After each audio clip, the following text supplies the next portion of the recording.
तो नवरा दिवसभर काम करियस, घरीन बटेल राहतो त्यानं. हाय बहीण लगेच संध्याकाळी सुरू होई जास.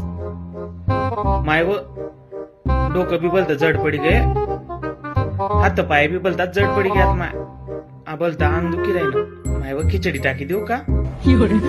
हाय बहीण म्हणत मी टाकी देस मग खिचडी. तो भाऊ डायरेक्ट लय अरे गोदडी लय आम्हाला झोपू द्या रे, ती खिचडी ना पाहिजे तो गोदड्या घेऊन झोपी.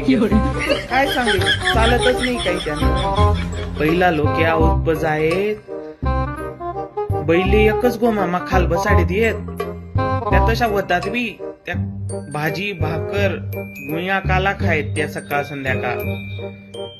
असा होतात पहिला लोके.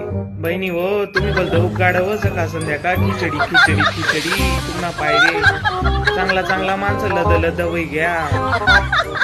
दुपार ना बरी एक गल्ली तरी एक बकरी जाई रास, दुधनी बकरी रासती.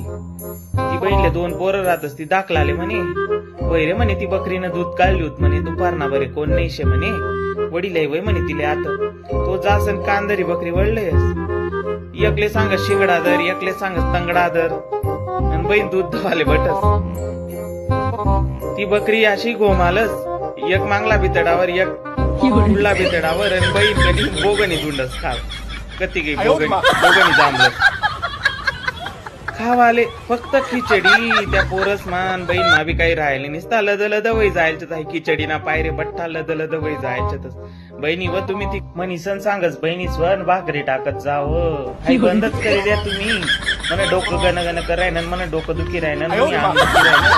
खिचडी टाकी देऊ का? बंद करावं बहिणी स्व. तुम्हाला पायरे चांगला चांगला लोक लद लद वय घ्या.